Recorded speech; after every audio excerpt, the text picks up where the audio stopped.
Baik, Assalamualaikum warahmatullahi wabarakatuh.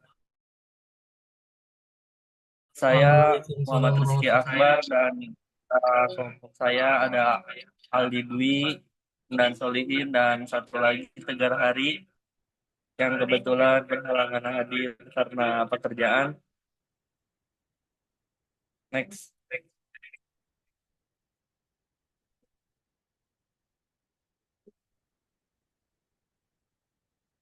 Di sini kami akan sedikit menjelaskan tentang pengelolaan food waste rumah tangga berbasis komunitas. Jadi presentasi ini membahas pengelolaan limbah makanan rumah tangga berbasis komunitas, sebuah kajian literatur untuk memenuhi tugas mata kuliah ekologi industri. Kami akan mengeksplorasi dampak negatif industri konvensional, konsep industri sebagai solusi, serta peran masyarakat dalam menciptakan lingkungan berkelanjutan.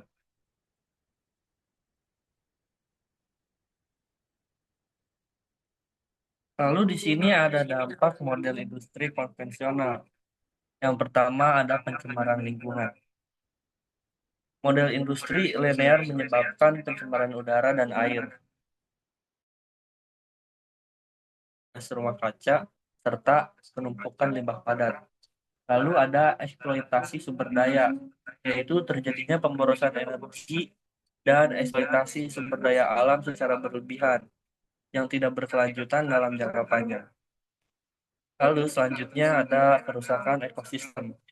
Dampak langsung dirasakan oleh masyarakat, beberapa polusi, krisis energi, dan juga perubahan iklim yang sangat merusak ekosistem.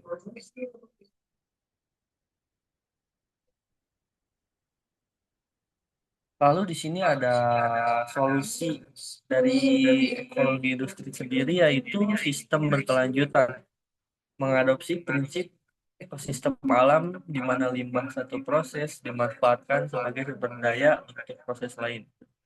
Lalu yang kedua ada efisiensi, mengurangi ketergantungan pada sumber daya alam primer dan meningkatkan efisiensi penggunaan bahan baku dan energi.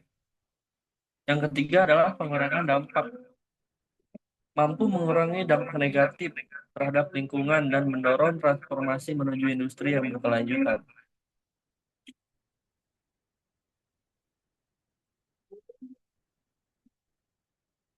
Baik, selanjutnya akan dibacakan oleh Mas Aldi Dwi.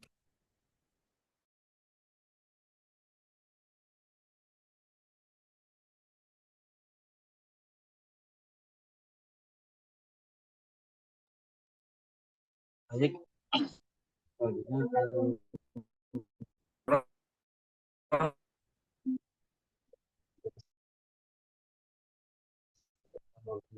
ya. Oh, ini ada fenomena food waste di Indonesia. Yang pertama, peringkat kedua dunia.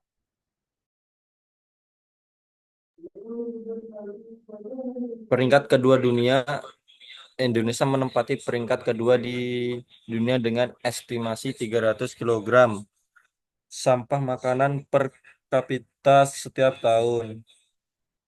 Yang kedua, kontraproduktif. Kontraproduktif, ketersediaan makanan berlebih berbanding terbalik dengan kondisi masyarakat yang masih kekurangan makanan. Yang terakhir yaitu pemborosan sumber daya, inefisiensi pola konsumsi dan produksi makanan menyebabkan timbunan sampah, pemborosan sumber daya, dan pencemaran lingkungan. Next. Di sini ada tantangan penerapan ekologi industri. Kurangnya pengetahuan. Masyarakat dan pelaku industri masih kurang memahami konsep dan manfaat ekologi industri. Keterbatasan teknologi. Teknologi yang mendukung pemanfaatan limbah sebagai sumber daya baru masih terbatas. Terus adanya minimnya regulasi. Regulasi yang mendukung kalau kolaborasi antar industri dan pengelolaan limbah yang efektif masih perlu diperkuat.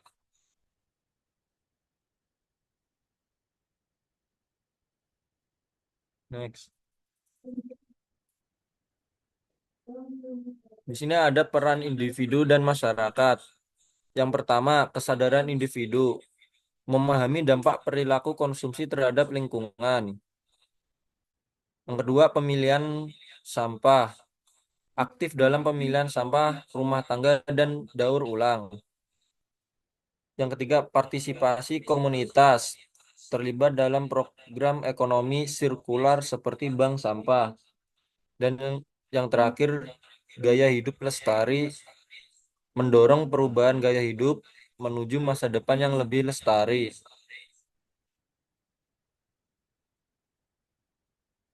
Next.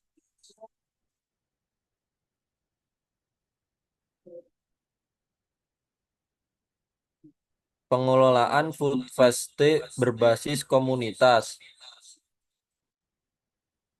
Ada komposting bersama, bank sampah organik, dapur umum makanan sisa, dan edukasi dan pelatihan.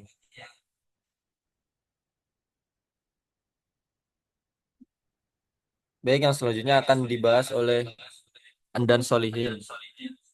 Baik, saya akan lanjutkan regulasi pendukung pengelolaan sampah. Yang pertama itu Undang-Undang 1945 pasal 28 A ayat 1. Setiap orang berhak atas lingkungan hidup yang baik dan sehat, mewajibkan pemerintah menyediakan pelayanan publik pengelolaan sampah. Yang kedua, Undang-Undang Nomor 32 Tahun 2009 dalam kurung PPLH. Pembangunan berkelanjutan harus melindungi lingkungan hidup dari pencernaan dan kerusakan dengan asas tanggung jawab negara dan partisipasi masyarakat. Yang ketiga, Undang-Undang Nomor 18 Tahun 2008 dalam kurung pengelolaan sampah mengamanatkan pengurangan sampah dari sumbernya. Ada 3R, reduce, reuse, recycle, dan mengubah paradigma sampah sebagai sumber daya. Yang keempat, PP nomor 81 tahun 2012 memperkuat landasan hukum pengelolaan sampah rumah tangga dan sejenisnya, berfokus pada 3R untuk penghematan SDA dan energi.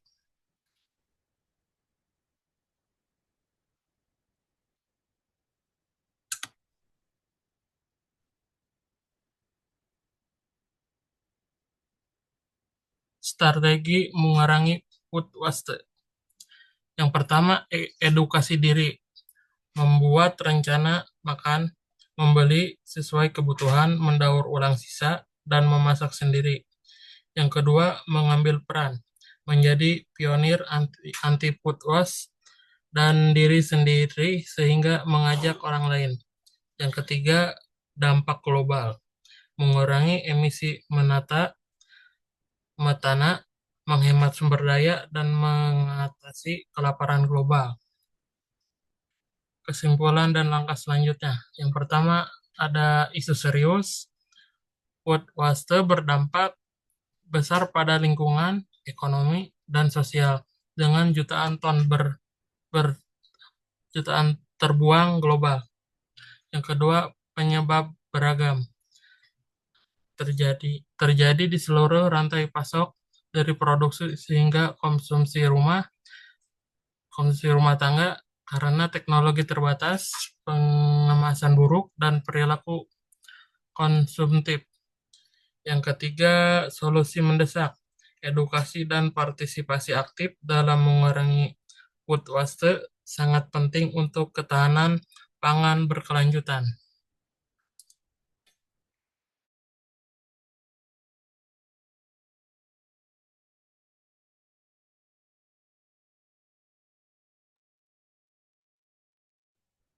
Baik, saya serahkan kepada Muhammad Rizky Akbar.